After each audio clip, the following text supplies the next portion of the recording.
আসসালামু আলাইকুম। প্রিয় খামারি বন্ধুরা, যারা ছোট থেকে মাঝারি খামারিরা আছেন তাদের উদ্দেশ্যে আজকে আমার এই ভিডিও। আজকে আসলে আমি যে ভিডিওটা দিতেছি প্রথম এই গরু সংক্রান্ত, গবাদি পশু সংক্রান্ত ভিডিওটা দিতেছি আমার চ্যানেলেই প্রথম। তো যাক, আজকে এই ভিডিওতে আসার উদ্দেশ্য হচ্ছে যারা ছোট থেকে বড় মাঝারি খামারি আছেন তাদের উদ্দেশ্যে, এবং যারা নতুন করে এই সেক্টরে আসতে চাইতেছেন তাদের উদ্দেশ্যে আমার কিছু কথা। প্রথমে বলবো, যারা এখানে আছেন এই খামারগুলোতে তাদের উদ্দেশ্যে দুই চারটা কথা বলি। এই যে আপাতত শীতকাল শুরু হয়েছে, এই সময় আমাদের খামারগুলোতে এই নানা রকমের সংক্রমণ রোগ সৃষ্টি হতে পারে। এই কারণে আমাদেরকে একটু বাড়তি সতর্কতা থাকতে হবে। যেমন আমার এখানে 3টা গাভী আছে, 3টা গাভীর সাথে 3টা বাচ্চা আছে, প্লাস আর একটা এক্সট্রা বাচ্চা ছিল, যার মধ্যে থেকে আমার গত 2 দিন আগে একটা বাচ্চা মারা গেছে। গরুটার বাচ্চাটা মারা গেছে কারণ আমি ডাক্তার দেখাইছি। আমার একটা অনুমান, হয়তো ডাক্তাররাও খুব ভালোভাবে বুঝতে পারে না যে আসলে গরুটার কী রোগ হয়েছে। জানি না আমি কতটুকু বুঝতে পারছি। ডাক্তারের ট্রিটমেন্ট দিয়েছে, যে 2টা ডাক্তারকে আমি আনছি তারা খুব আমার প্রিয় মানুষ। আমি আগে ঘরে তাদেরকে দিয়ে আমি আমার গরুগুলো দেখাই, ইনশাল্লাহ আগামীতেও তাদেরকেই দেখাবো। তবে এখন আমার কাছে মনে হইতেছে যে গরুগুলোর যে সমস্যা, হয়তো বা ওই প্রপার ট্রিটমেন্টটা করতেছে না, যে কারণে আজকে আমি কিছু ভিন্ন ওষুধ আনছি, ইনশাল্লাহ আপনাদেরকে দেখানোর চেষ্টা করব। তো প্রথমত আমি গরুগুলার বিষয় সম্পর্কে একটু বলি। তো যাক, আমি প্রথমে আমার তালু বাচ্চাটা দেখাই, ছোটো বাচ্চাটা যেটা প্রথমে অসুস্থ হয়েছে। আপনারা দেখেন, এই যে এই বাচ্চাটা খুবই অসুস্থ। দেখেন এর শরীরের মধ্যে কত জায়গায় ইনফেকশন, ক্ষত সৃষ্টি হয়েছে। এখানে আমি ওষুধ লাগাইছি, যদিও খুবই খারাপ পরিস্থিতি। আপনারা দোয়া করবেন যেন আমি গরুটাকে সুস্থ করতে পারি। তো যাক, আমি এখানে 2টা কথা বলি। এই দেখবেন অনেক ইউটিউবারের ভিডিও দেখবেন, অনেক খামারিদের ভিডিও দেখবেন, যারা আসলে অনেক বড় পরিসরে খামার পরিচালনা করে, তারা শুধুমাত্র আপনাদেরকে লাভের গল্পগুলোই শোনাবে। যদিও 2-4 জন আছে অবশ্য লসের গল্পগুলো শোনায়। আর আমরা হচ্ছে এমন, যেমন শুধুমাত্র লাভের গল্পগুলো শুনতেই পছন্দ করি, কোথায় লস হইতেছে আমরা সেটা দেখি না।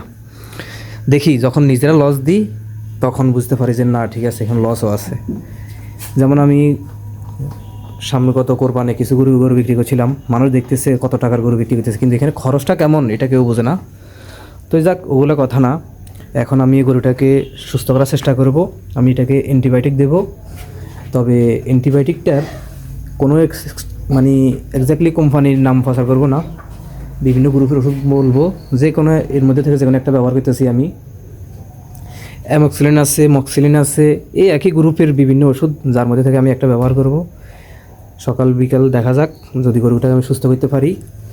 আসলে পারবো কিনা জানি না, যদি পারি আমি আসলে আপনাদেরকে সেই ভিডিও দেখাবো ইনশাল্লাহ। দেখেন গরুটার কিন্তু খাওয়ার রুচি আছে, কারণ আমি গরুটাকে রুচির ওষুধ দিতেছি যাতে করে রুচি বসে না যায়।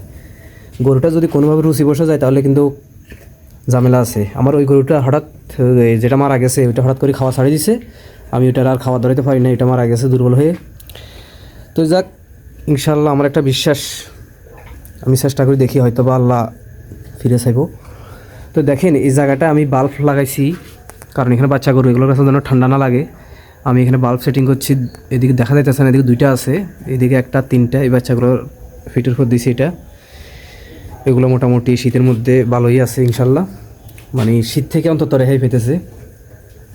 আর আমার এই দিকগুলো খোলা ছিল, আমি এগুলোতে এখন পর্দা দিছি যেন ওই দিক থেকে কুয়াশা না ঢুকে করে। তো যাক, আমি এটার এই আজকে ট্রিটমেন্ট দেবো।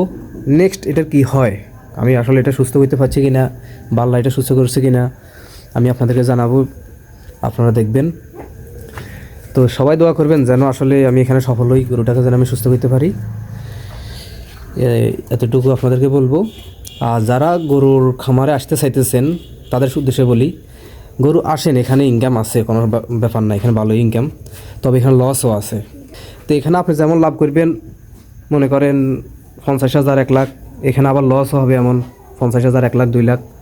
সুতরাং লাভ লস সব কিছুই আছে। এদিকে আমার বড় গরু আছে ইনশাল্লাহ, গাবি আর কি, এগুলো সম্পর্কে আমি ভিডিও দেবো, যে এগুলোকে আমি খাওয়া দাওয়ার কীভাবে খাওয়াই এগুলো সম্পর্কে একটা তথ্য দেবো। তবে ছোটোগুলোর কথা বলি, আপাতত আমাদের নোয়াখালীতে মানুষ কিন্তু গরুর গোখাদ্যের অভাবে আছে। যেমন খড় একদম নাই বললেই চলে, মানুষ কলা গাছ খাওয়াইতেছে, তারপরে কচুরিপানা খাওয়াইতেছে। আপনারা এই বিষয়টা খেয়াল রাখবেন, ছোটো বাচ্চাকে শীতের মধ্যে কোনোভাবেই কচুরিপানা খাওয়ানো যাবে না। আমি কচুরিপানা খাওয়াইছি, হয়তো আমার এটাও একটা ভুল ছিল। এগুলো আসলে ভুল থেকেই শিক্ষা, এটা আপনারা মাথায় রাখবেন। তা আমি নেক্সট টাইম এগুলোর ভিডিও দেওয়ার চেষ্টা করবো, দেখা যাক, আপনারা দোয়া করিয়েন আমার জন্য। আর এই গরুগুলো নিয়ে আমি নেক্সট টাইম ভিডিও দেওয়ার চেষ্টা করব, এগুলোর খাবার দাওয়ার সম্পর্কে, এগুলোর যত্ন সম্পর্কে। ঠিক আছে, আল্লাহ হাফেজ, অন্য কোনো ভিডিওতে দেখা হবে।